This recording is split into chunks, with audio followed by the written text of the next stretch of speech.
this video, we're going to be interested in looking at the following example. We want to use infinite series to help us approximate the integral from 0 to 0.5 of log of 1 plus x cubed dx, correct to 6 decimal places. So our first step is to get a series that represents this log of 1 plus x cubed. Our second step will be to then integrate that series, and the third step will have to do with approximating the value of that infinite sum that we get.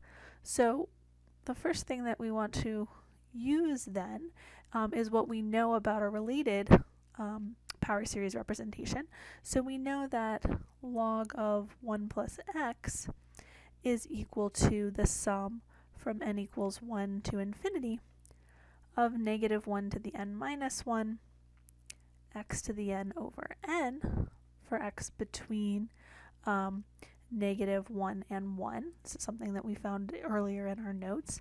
So now I can write down the power series for 1 plus x cubed using my manipulation technique. I can replace x with x cubed. So I'm going to have this sum from n equals 1 to infinity of negative 1 to the n minus 1, x cubed to the n all over n. So I have my sum here, negative 1 to the n minus 1, x to the 3n all over n. And I still have x between negative 1 and 1. Okay, so now we're ready to do the integral. So our integral from 0 to 0.5 of log of 1 plus x cubed dx will be the integral from 0 to 0.5 of the power series that represents log of 1 plus x cubed, which is this sum from n equals 1 to infinity, negative 1 to the n minus 1, x to the 3n over n dx. So one thing that we want to notice here is that it's important that the bounds of our integral lie within our interval of convergence for this series. So it only makes sense for us to replace log of 1 plus x cubed with the power series representation when we're going to integrate over bounds that are contained within our interval of convergence. Okay, so it's good that we can do this because 0 to 0.5 lies in that interval from negative 1 to 1. If I had bounds outside of this interval, then I wouldn't be able to replace the function with this power series representation because it wouldn't be true outside of that interval. So now we can go ahead and take our antiderivative. So we're going to have a sum from n equals 1 to infinity. Negative 1 to the n minus 1 is a constant term, so that will stay the same there. I'm going to have x to the 3n plus 1 when I do my power antiderivative rule. N is just a constant, so it stays there. And then I'm going to have this times 3n plus 1. Okay, so it's negative 1 to the n minus 1 over n is the constant part. And then I'm doing my antiderivative power rule in x to the 3n. So I have that x to the 3n plus 1 over 3n plus 1. This is a definite integral, so I don't need a plus c here. But I'm going to be evaluating from 0 to 0.5. Okay, so now we can plug in our bounds just like we would in any type of antiderivative. So I'm going to plug in that upper bound first. So I have a sum from n equals 1 to infinity of our negative 1 to the n minus 1. This is 0.5 to the 3n plus 1 all over n times 3n plus 1. Okay, I'm actually going to go ahead and write the 0.5 as 1 over 2. Just prefer to write that as the fraction. Okay, when I plug in 0, notice that that's really just going to give me a sum of zeros. If x is 0, then this whole thing will be zeros. So we get the following then for our power series representation of the value of that definite integral. I have n equals 1 to infinity, negative 1 to the n minus 1. Notice that I can rewrite this 1/2 to the 3n plus 1 as 1 to the 3n plus 1, which is just 1, over 2 to the 3n plus 1. Okay, so I can write this as being over 2 to the 3n plus 1 times n times 3n plus 1. So we have 2 to the 3n plus 1 times n times 3n plus 1. Okay, so that is our power series that represents our definite integral. So let me just rewrite it so we don't lose track of what we've found so far.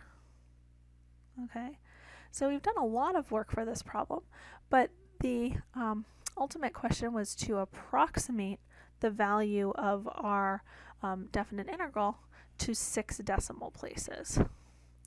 So that means I want to approximate the value of this infinite sum here to 6 decimal places. Okay, so now we want to approximate the series, which is the value of our definite integral, to 6 decimal places.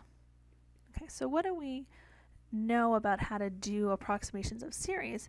Well, we had a couple of error estimation theorems that told us what the bound on our error would be if I used so many terms to approximate the value. The two estimation theorems that we had were the one for the integral test and the alternating series test. In this case, we notice that our sum that we have here is an alternating series. So we can use the alternating series estimation theorem.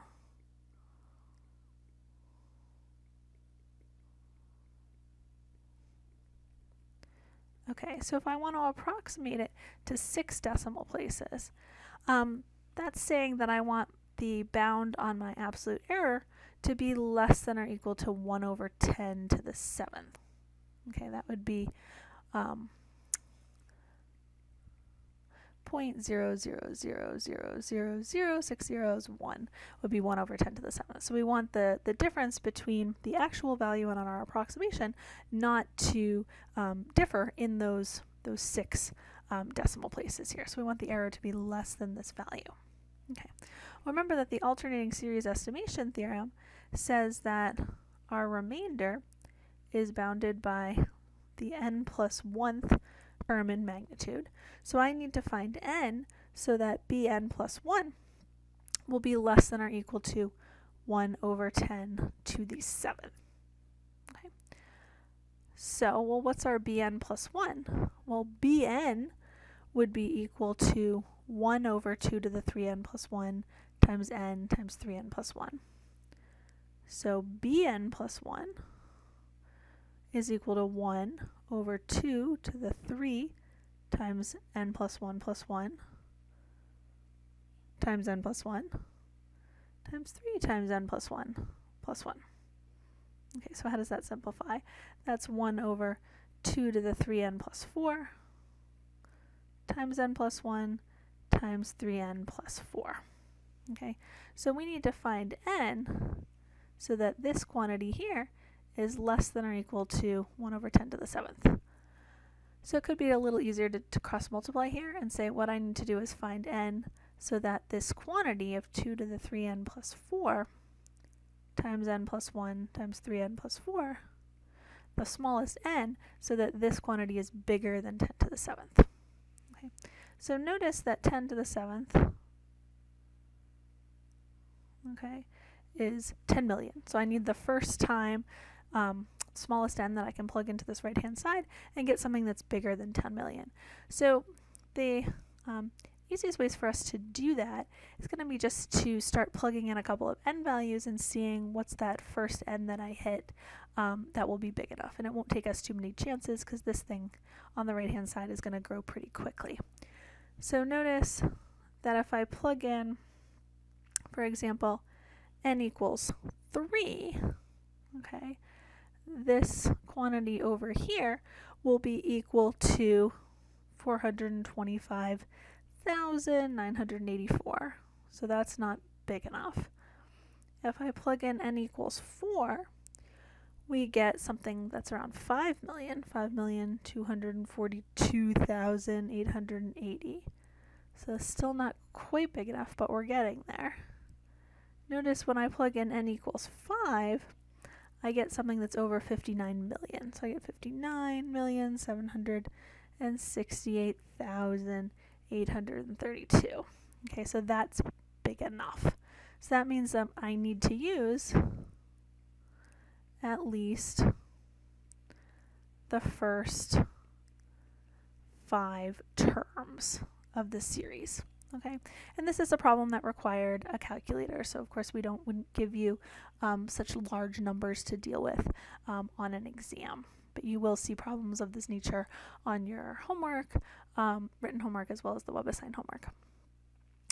So let's see, we need to use at least the first 5 terms. So that means I need to take my sum here from n equals 1 to 5 and just add the first 5 terms. So the sum from n equals 1 to 5 of negative 1 to the n plus 1 over, excuse me, did I write n plus 1? I think I had an n plus 1 that became, oops, yeah, I had n minus 1. Sorry about that. This is n minus 1 here. Okay, over our 2 to the 3n plus 1 times n times 3n plus 1. Okay, so if I plug in n equals 1, then plug in n equals 2, 3, 4, and 5, add up those 5 terms using a calculator, we'll see that the sum of those first 5 terms, rounded to 6 decimal places, is 0.015097. So this is our approximation to our integral from 0 to 0.5 of log of 1 plus x cubed dx, correct to 6 decimal places. So let me know if you have any questions on this problem.